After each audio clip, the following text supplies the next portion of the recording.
Christmas Day turns to carnage. Deadly wild weather rips through homes and leaves more than 100,000 Queenslanders in darkness, with more storms right now smashing the southeast.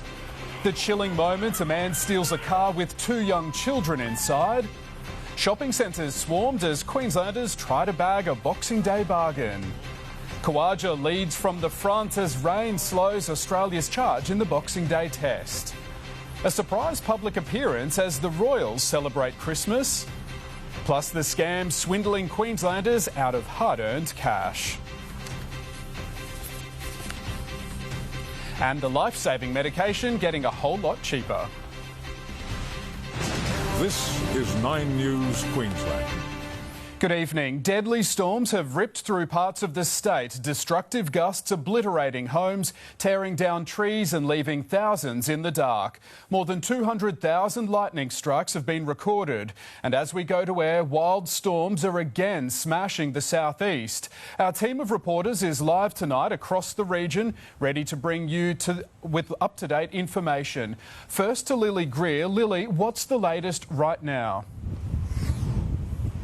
Well, right now, Josh, there is a severe thunderstorm warning in place for much of the southeast. We are in the firing line right now for hail, damaging wind and rain. And I can tell you here at Kangaroo Point, we have got a front row seat to it all. The wind has really picked up just in the last minutes. The rain is picking up as we speak, and we have seen a number of lightning strikes over the Brisbane River. Now, this system, it was frightening on the radar and it was frightening on the ground. We could see 8 different storm cells sweeping across the southeast, and what it brought was heavy rain, which caused flash flooding in low-lying areas. We saw 62 mils in under an hour at Jindalee, 60 at Pullen Vale, and lightning strikes could be seen at Raby Bay, and hail, large hail recorded out at Zilmere, at Carindale, Manly West. It was observed here in Brisbane too, and take a listen to this hailstorm that landed in Manly West.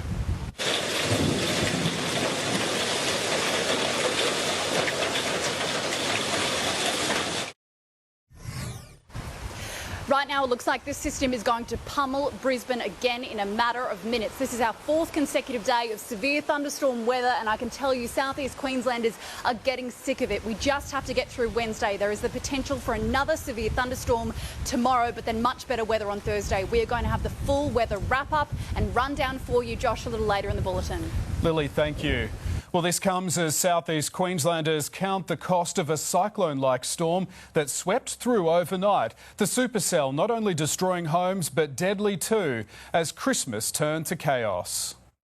Lighting up like a Christmas tree, an unexpected sky show. 250,000 lightning bolts bearing down on Christmas Day. A superstorm plunging 120,000 homes and businesses across southeast Queensland into darkness. Oh my God, power just went out. It was like some tornado, a cyclone must have just hit this area. At daybreak, the devastation unfathomable. Houses blown to smithereens, including Glenda Davidson's safe haven of 21 years. It blew the glass doors out and then just took the house with it. Absolutely terrifying. It was a roar. Parts of her roof now resting on power lines, but it's the powerless feeling she had, knowing her daughter and young grandchildren were buried in rubble, sheltering in the bathroom when Bedlam hit. That's hard to shake. They just stayed in there till it was safe to crawl out. And they just crawled out like a little tunnel underneath. I thought they were gone. It was just awful. The destructive storm was deadly. A 59-year-old woman killed when she was struck by a falling tree. The lightning struck and I thought, oh, hang on a minute, something wrong there. Paramedics did everything they possibly could. There were some really challenging circumstances in that job. There was torrential rain, the storms were still going on. 70 millimetres of rain pelting down in an hour and wind gusts of 106 kilometres an hour on the Gold Coast, sending trampolines flying and causing chaos for caravans and campers. I've never seen anything like this. Helensvale Holiday Park turning hellish. It's been horrendous. We are in a bit of dire straits. With temporary homes crushed under the weight of tree trunks. There's a lot of scared people out there going through shock. A lot of these people, like this van here, they got out just in time. Family with kids, they're very lucky to be alive. Chris Noonan had been lying in this bed when his roof was ripped off. Before all the bricks came down on top of me, I just got up, just in time. Even cranes crumpled, police closing and blocking several roads with debris, trees, power lines and sheets of metal scattered everywhere. To give you a sense of how unprecedented this storm was, they've never before seen concrete power poles taken down by a storm. While many people are counting the cost today, others are counting their blessings. This is one example of an incredibly close call.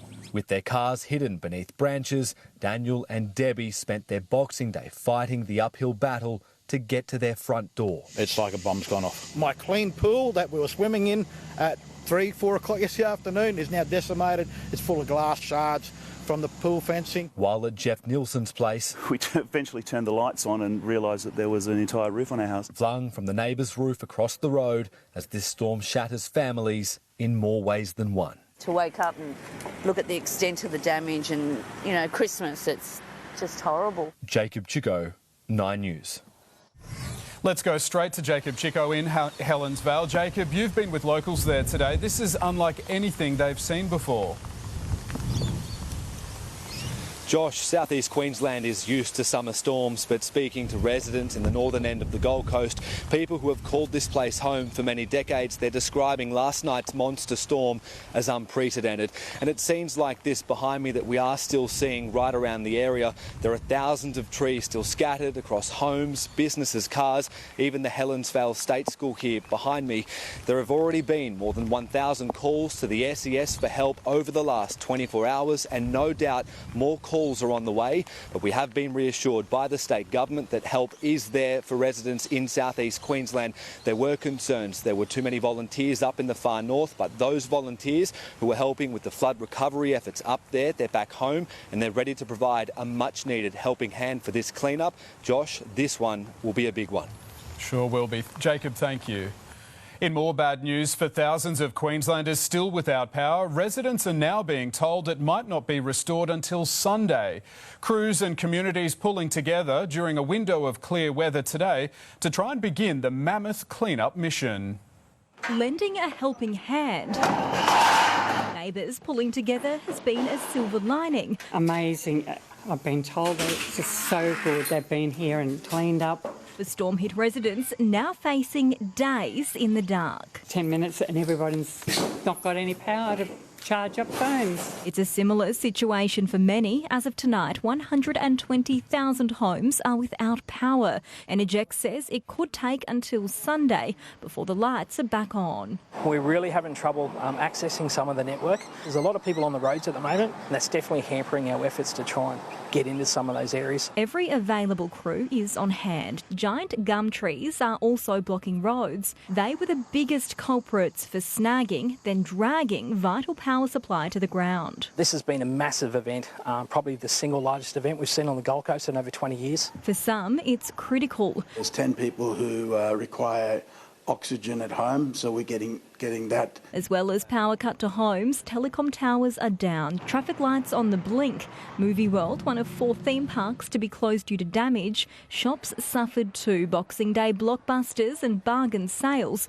interrupted by the outages. We are assessing at this stage whether it meets the threshold for a disaster activation. The Premier's office tonight saying those assessments are being delayed by more wet weather. The Queensland Reconstruction Authority expected to make a decision this week. Anna Rawlings, 9 News. Let's cross live now to Gracie Richter in Surfers Paradise. Gracie, the wild weather closed theme parks on one of their busiest days. When will they reopen? Josh, the clean-up is still underway at theme parks. Normally, thousands flock through the gates on Boxing Day, but for those that did turn up today, they were stopped by staff at Movie World and told to come back another day or head along to SeaWorld, which was the only theme park open for trade. Dreamworld was also unable to welcome guests due to damage from the storm, coming as a huge blow for the tourism operators during their peak season. There was no damage to rides themselves, animals and staff all unharmed, but the theme parks required a significant clean-up effort. Topgolf and Paradise Country won't reopen until later this week. And Josh, Movie World is set to reopen at 9:30 tomorrow. The same for Wet n Wild's pending further storm damage tonight. As for Dreamworld, they're yet to make a decision on when they'll reopen their gates. Gracie, thank you. Well, to breaking news now, and emergency services are searching for two people believed to be missing in the Mary River in Gympie. It's understood the pair was swimming near a stormwater drain this afternoon and went underwater, failing to resurface. SES and Swiftwater Rescue are among crews on scene now. We'll bring you more news as it comes into the newsroom. A man is on the run tonight, accused of a violent carjacking in Beenleigh on Christmas Day. We go live now to Abby Gearan in the 9 newsroom. Abby, 2 young children were inside the vehicle when it was stolen. Such a frightening ordeal for them, Josh. I want to take you straight to this vision obtained exclusively by 9 News of the moment this man pounces on the family and their Nissan Pathfinder at the Pacific Petroleum fuel station at Beenleigh at about 4:45 yesterday afternoon. The father had stepped out and was filling up the car when this man raced over, pushing his 26-year-old partner out the door. He then takes off with the vehicle, jumping into the driver's seat with the 2 children in the back seat. Both parents were thrown to the ground, the carjacker nearly running them over as he sped off, and they were understandably incredibly distressed when they realised what had unfolded.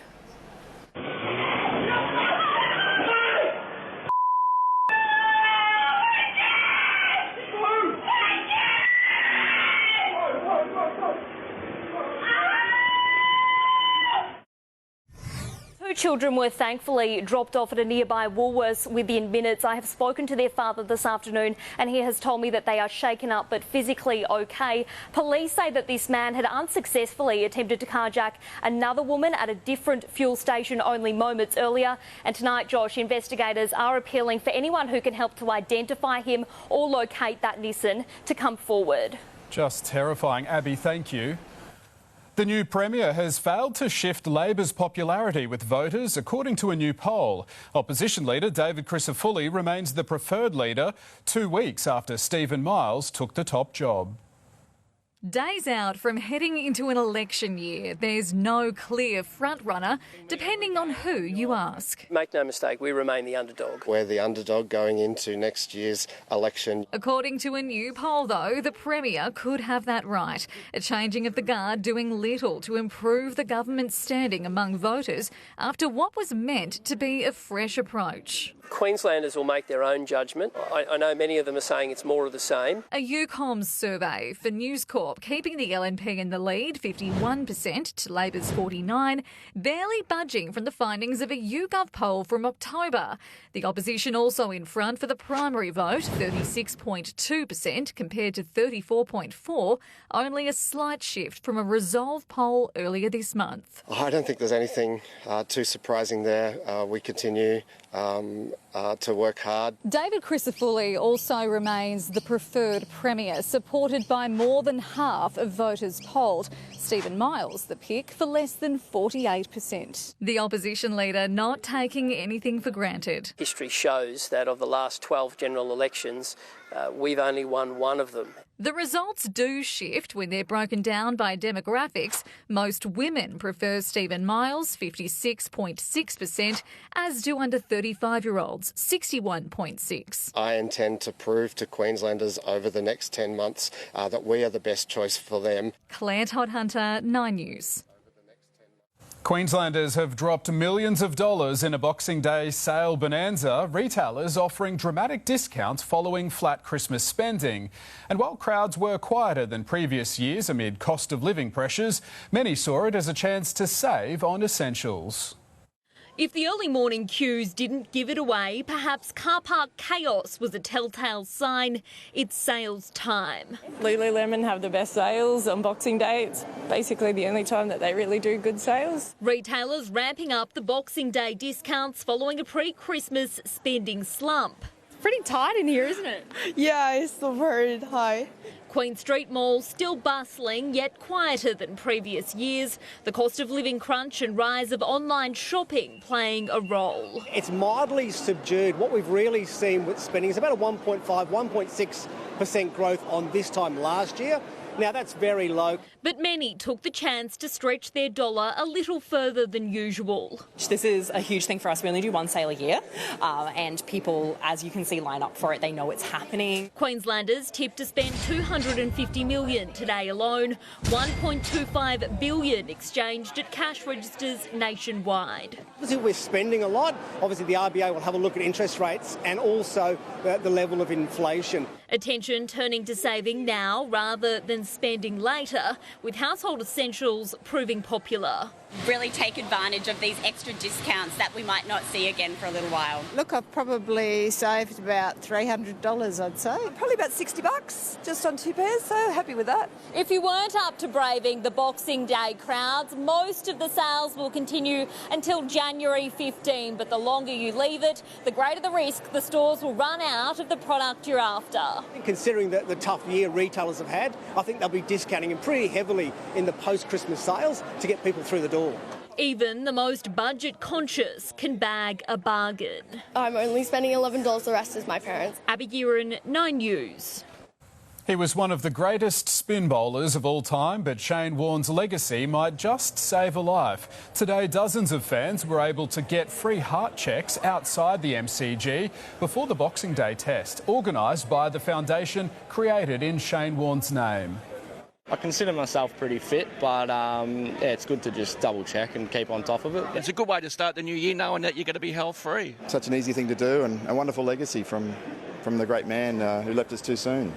Shane Warne died of a suspected heart attack in Thailand nearly 2 years ago. The vessels have been primed and the starter's gun fired. A full fleet now off and sailing in the Sydney to Hobart yacht race. There wasn't much room on the water, with thousands of boaties and spectators scrambling for the best vantage spots on and around the harbour. They're off. Bang, away they go in the 78th Rolex Sydney Hobart. The Great Race South is underway. The yearly tradition, always a spectacle. They are in race mode at the moment. It is all happening here. It was all happening in the harbour. Thousands packed onto yachts, cruisers, really anything that floated. For those not competing, the race is merely an excuse. The real event is being out and about, soaking up our city. It was muggy, it was raining, but who cares? They certainly didn't, and neither did Bob, on board the oldest yacht in the fleet, and with the most interesting crew member. Well, he's the Admiral, and Chris and I are the co-skippers, so we take orders from the cat. He and his crew not focusing on when they finish, just that they do. A few thunderstorms are going to keep us on our toes, because there's strong winds associated with that. But yeah, we're just going to go out there and go as fast as we can, as best we can, and sail safe and have fun. But it's not fun for everyone. Some are out to set the pace. Law Connect planning to scale the heights of the boating world and win this year's Sydney to Hobart. You're always just wanting to get going, to be honest. Like, you've done all the preparation and you just want to get out of here on the day. But for every boatie, there's a family behind them, cheering, but not before waving goodbye. I'm proud of him, trust him that he'll do good and hopefully he'll win. Now, the weather has been a little indifferent across the course of today, but the competitors tell me it is relatively smooth sailing on the way out of the harbour, but it won't last. Wind, rain and storms are predicted. But nothing is spoiling this party. On Sydney Harbour, Alex Heinke, 9 News. Mass privacy breach. The social media app under fire for tracking your information without your knowledge.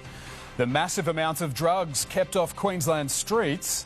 A teen surfer tells of his terrifying encounter with a shark.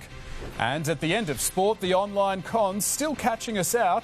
The must-know warning signs.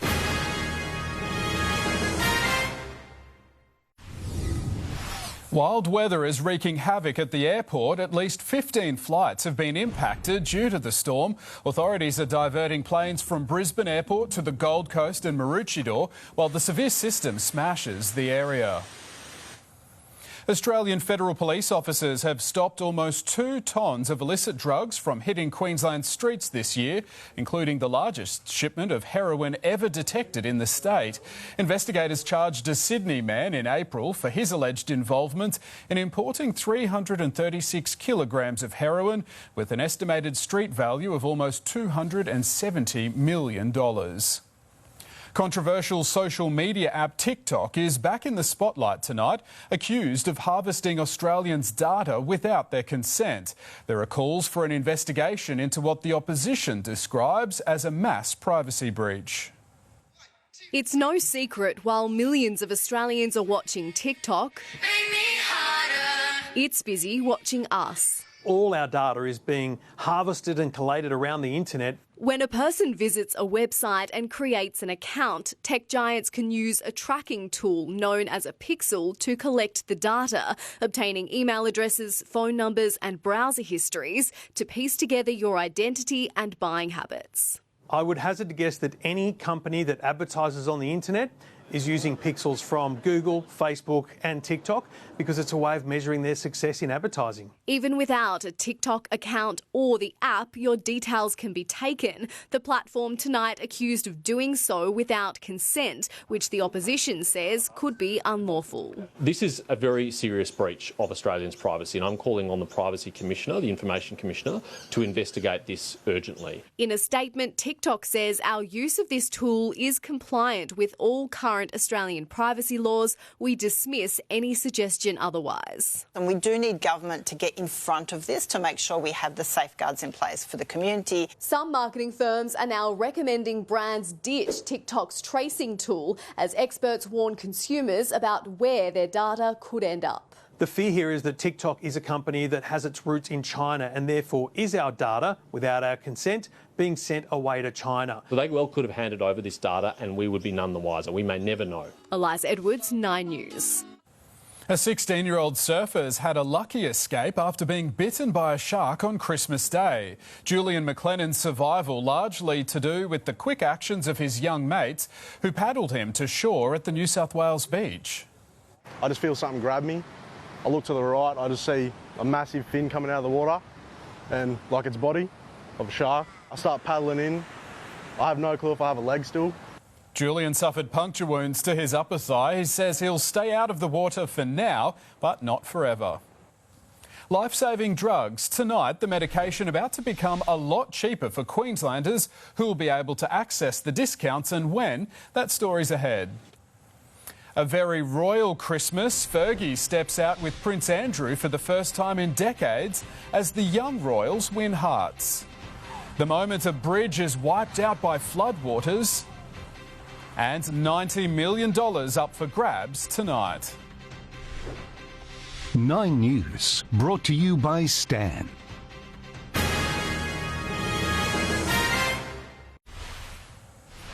Furious families of hostages have interrupted a speech by Israeli Prime Minister Benjamin Netanyahu, calling on him to do more to free hostages held in Gaza. The group held signs saying, "We trust you to bring them home." Netanyahu will meet with his war cabinet in the next 24 hours, but it's not clear if they'll discuss a ceasefire. Ukraine's President Volodymyr Zelensky has addressed his people as the country marks Christmas for the first time in December. Earlier this year, he signed legislation moving the public holiday to the 25th, defying the Russian Orthodox Church, which celebrates in January. President Zelensky reassured Ukrainians who are fighting the Russian invasion that in the end, darkness will lose. Major flooding has wiped out a bridge and sent residents scrambling in a small town in Argentina. The wave triggered by an avalanche and has completely isolated the town of Rincon. No injuries have been reported, but people are expected to be cut off for weeks. Prince Andrew caused a stir as the royal family celebrated Christmas. He was accompanied by ex-wife Sarah Ferguson for the first time in more than 30 years. The royal family putting on a united front in Sandringham, with the youngest members front and centre. A Christmas delivery from the Prince and Princess of Wales. A black and white portrait of their 3 children captioned, "A very Merry Christmas from our family to yours." Charlotte looking proud sitting between her brothers. Louis, often a favourite for not following the rules, looking away from the camera, his legs swinging. They were near the front as the royal family walked to a Christmas morning church service at Sandringham, north of London. King Charles and Queen Camilla waving to the crowd gathered by the road. Prince William and Kate and the boys in navy blue, Charlotte in green. Louis seen holding hands with cousin Mia Tyndall. Comparisons made to pictures of his father and her mother on Christmas Day in 1988. Other senior royals in attendance, Princess Anne and Prince Edward and wife Sophie, and Prince Andrew, no longer part of frontline royal duties, accompanied by ex-wife Sarah Ferguson for the first time in many years. This is where the royal family celebrated Christmas almost every year of the late Queen Elizabeth's reign. King Charles is doing some things his own way, but this is one tradition he appears intent on maintaining. A show of unity as the family left St Mary Magdalene Church for Christmas lunch, some of the youngest royals mingling with well-wishers. Merry Christmas. Merry Christmas. All appearing relaxed and excited Fergie cracking jokes before being ushered along by Princess Beatrice. The service followed by lunch and games at Sandringham House. It's expected Charles will spend several days here before heading to Scotland. In Sandringham, Edward Godfrey, 9 News. In breaking news, an emergency search and rescue mission is right now unfolding. A boat upturned during wild weather off the coast of Manly, sending multiple people overboard around 5:30. Severe storms are hampering the efforts of emergency services. It's believed at least 3 people are missing. 8 people have been accounted for and have minor injuries. Water police and the dive squad are in the area. An unlikely duo, how an Aussie greyhound and US police officer are getting a new lease on life. The health conditions about to become much cheaper to treat. Plus, wouldn't it be nice, $90 million up for grabs. And the shock return of a holiday treat just one day after Christmas.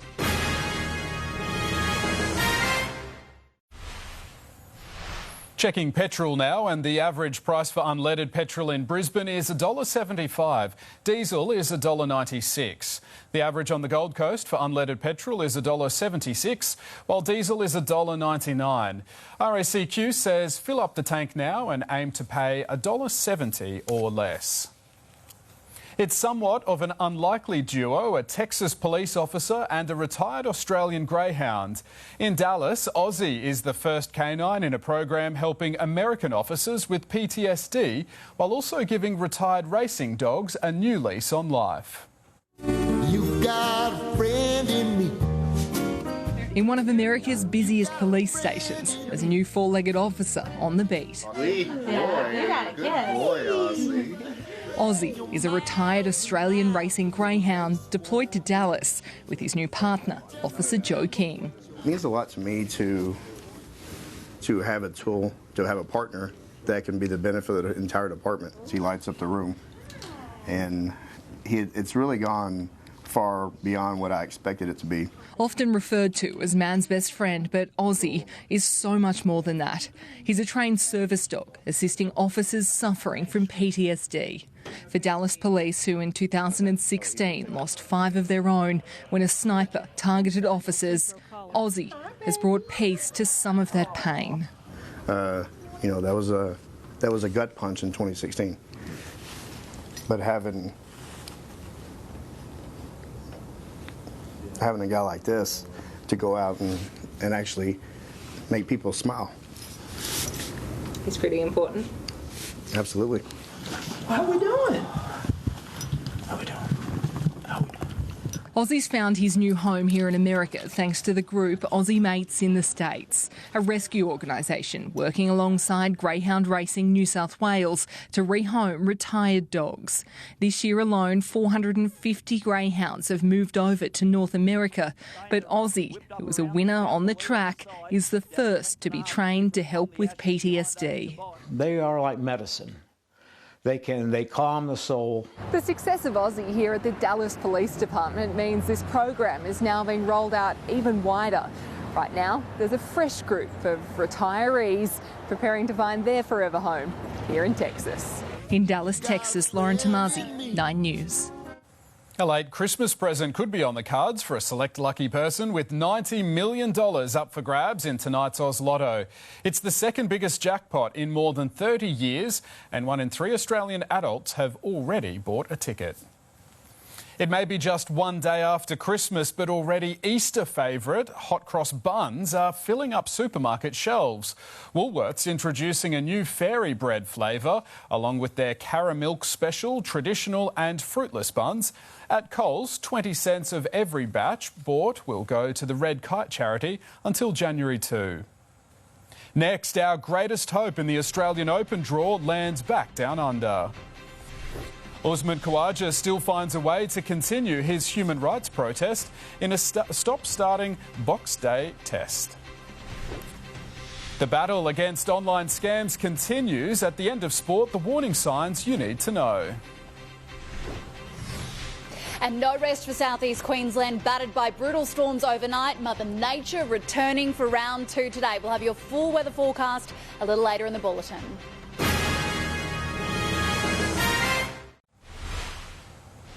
Patience was required from both players and fans as rain played its part on a competitive opening day of the Boxing Day test. Queenslanders Usman Khawaja and Marnus Labuschagne are top scoring, but only one will still be out there tomorrow morning. One of cricket's great traditions, the MCG filling with Christmas cheer. Pakistan winning the toss and bowling, stealing the win from Australia's sails. We're going to have a bowl as well. But after delivering the Aussies a bag of goodies yesterday, they were still in a generous mood. Oh, dropped! Can you believe it? David Warne gifted a life on 2 in his final Boxing Day test. That's as regulation as you get in test match cricket at first slip. Quickly rubbing salt into the wound. Punished. And alongside Usman Khawaja dominating a wayward Pakistani pace attack. Now Khawaja gets a bit of length and dispatches it. Banned from adorning his bat with a dove of peace, Khawaja instead inscribed his daughter's names on his shoes. The Queensland captain facing more balls in 2023 than the entire South African side this year. Probably the shot of the morning. In their penultimate test together, the childhood buddies flying towards another century partnership. But as the shadow of lunch hung over the MCG, a change of pace brought the breakthrough. Soon after the break, Khawaja joined him in the stands. Glove straight to second slip. Steve Smith and Marnus Labuschagne with a tricky proposition. Melbourne's grim weather forcing them to bat under lights for half an hour. Yeah, it's dark. Let's just leave it at that. Eventually, Marnus won the argument, though rain arriving took the decision out of everyone's hands. It does look pretty grim. The Aussies finding ways to fill the downtime, patience rewarded for those who stuck around. Marnus returning with a vengeance, but only for wildlife, scoring drying up by the time Steve Smith got caught on his crease. Given. It took a long while. Unlike Perth, Smith favoured by the game of inches, but a brilliant use of technology from Pakistan after the faintest of edges finally got their man walking. Partnership broken on 46. Australia reaching stumps 3 down for 187. Mark Gottlieb, 9 News. Meanwhile, a top honour for the man known as Mr Cricket. Before play at the MCG, Mike Hussey was unveiled as the latest member of the Australian Cricket Hall of Fame. In 79 test matches, he made more than 6,000 runs at an average of 51.52. I didn't really know what to say. I was sort of stunned, really, but obviously very proud, very honoured. Was just happy to play one test match for Australia. That was my goal growing up. So to be, joining the Hall of Fame is something that I'll obviously truly cherish for the rest of my life. Former women's captain Lynn Larson was also inducted. The Gabba's groundskeepers have their work cut out ahead of the return of the Big Bash. The undefeated Heat hoping the Sydney Thunder's arrival doesn't bring more wild weather to the city tomorrow night. Mitch Swepson putting his form down to a new arrival in his life. Travis Head is the same. He can't stop scoring runs since he's had a kid. And it seems to be a trend that when you have kids, your performances go through the roof. So, look, it might be that. The sides are playing for the Road Safety Cup, supporting the state government's pledge for 0 fatalities and serious injuries on Queensland roads by 2050.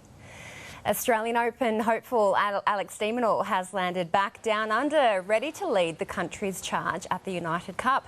First up for de Minaur is Great Britain on Friday and a match-up with world number 18 and close mate Cameron Norrie.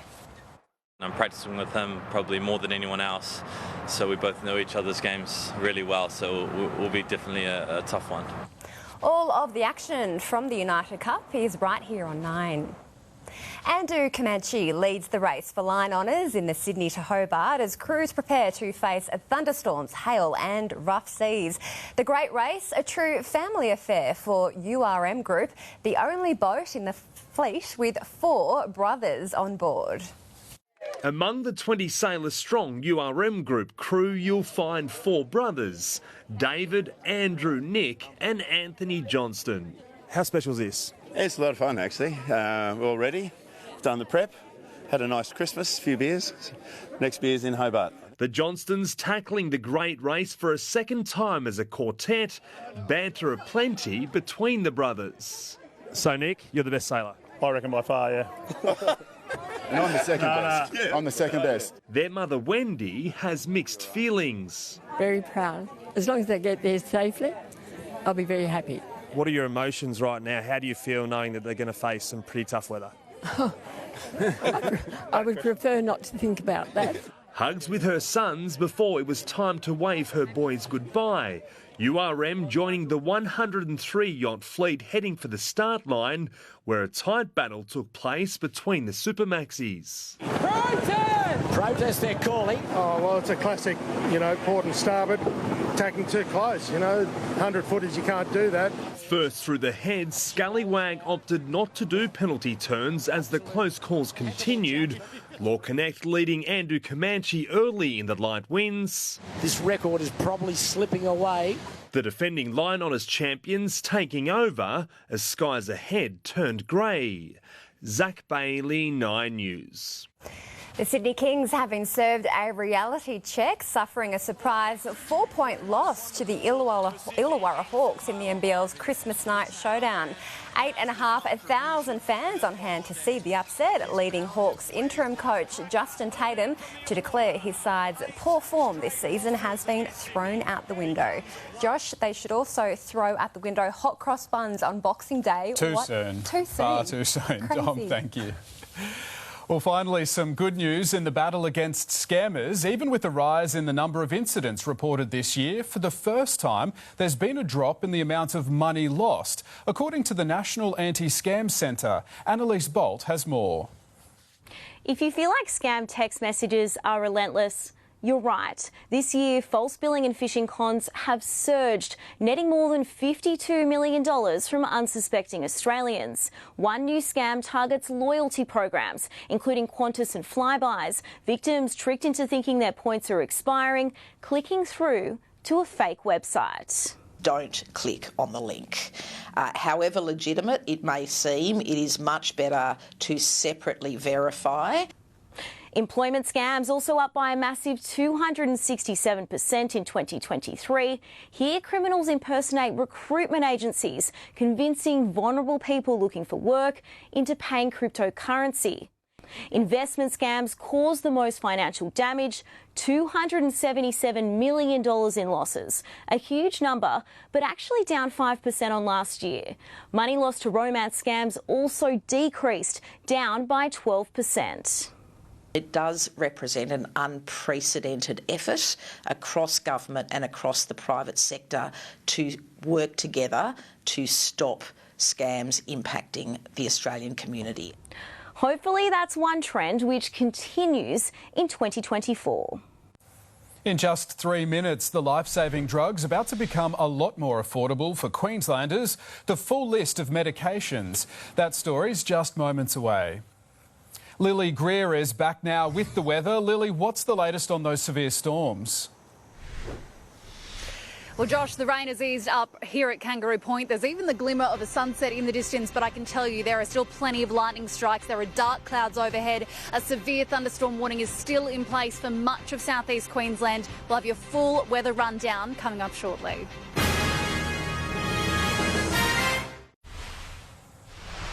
Potentially life-saving drugs will become affordable when they're added to the Pharmaceutical Benefits Scheme on January 1. Here's health reporter Gabriella Rogers. The PBS allows Australians to access crucial medications at a fraction of the price. One of the drugs is Orkambi, used to treat cystic fibrosis. From January, infants aged just 1 will be able to access this medication, with research showing that treating patients as young as possible can slow the progression of the disease. Without the PBS, Orkambi would cost more than $200,000 a year. We think about 30 babies and their families will benefit from this new listing of Orkambi. Getting in early will really reduce the progression of that disease and the damage done to lungs and other organs. A drug called Lynparza is also being expanded on the PBS. It targets ovarian cancer, which claims around 1,000 lives in Australia each year. This drug will be accessible for women with newly diagnosed advanced ovarian cancer. Changes to the PBS will also see Calquence become available for patients with chronic lymphocytic leukemia or small lymphocytic lymphoma. These types of cancer affect the bone marrow, blood and lymph nodes. This gives Australians access to the most cutting-edge treatments from around the world at affordable prices. Finally, the drug Ultomiris will become available on the PBS to treat patients with atypical HUS, a rare genetic disease where part of the body's immune system is out of control, causing kidney damage. Without the subsidy, patients would pay around $380,000 a year for treatment.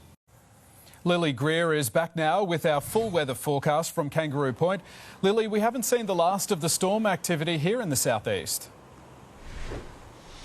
Yeah, you're right, Josh. It looks like the weather's eased up here at Kangaroo Point. We can see that there is a bit of a sunset in the distance, but don't let that fool you. There is still plenty of lightning around, plenty of dark clouds overhead, and the Bureau is warning that we could see storm activity right up until midnight. Right now, as we go to air, there is a severe thunderstorm warning in place for large parts of southeast Queensland. That could bring damaging winds, large hail and heavy rainfall, much of which we have already seen across the southeast. Take a look at this vision recorded just in the last hour at Kedron Brook. A waterway there has broken its banks and it is flowing. You can see quite a bit of water in that area, and we have seen flooding in low-lying areas around Brisbane, so be careful out there and keep across the warning. So as we keep an eye on the storm cells that are hovering over the southeast, there are about 4 of them at the moment. We will take a look at these Boxing Day temperatures. In Maroochydore, there was a top of 31 degrees today, 33 at Caboolture. In Brisbane, sunny skies this morning, and it really felt like a scorcher here today, maximum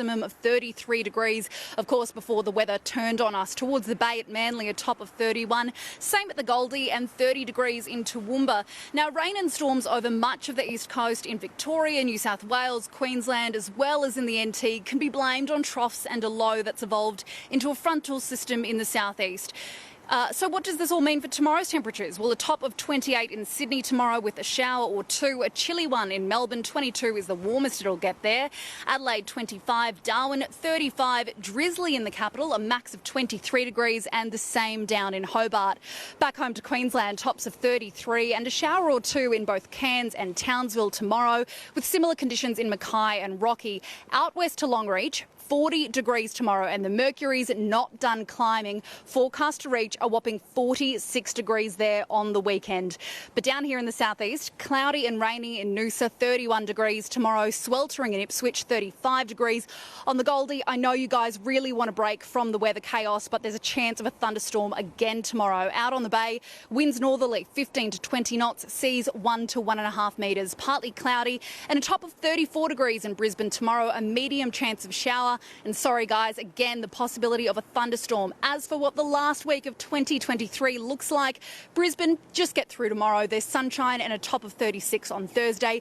Gold Coasters, a reprieve on Thursday, sunny with a very slim chance of rain. The glitter strip set to dim though, with cloud and rain returning on the weekend. Ipswich, 37 degrees there on Friday, and the sunny coast, partly cloudy for most of the week. Your best chance of hitting the beach without rain looks to be Friday. But Josh, not just stormy in the southeast, it's going to be sweltering too. The Bureau of Meteorology is warning of a 3-day heat wave that's going to start from tomorrow. Sweltering heat, summer storms. Josh, it sounds like summer in Queensland to me. Absolutely. Lily, thank you. That's 9 News Queensland for this Boxing Day. Dominique Clancy is up next with the current affair. Thank you for your company. From all of us, good night.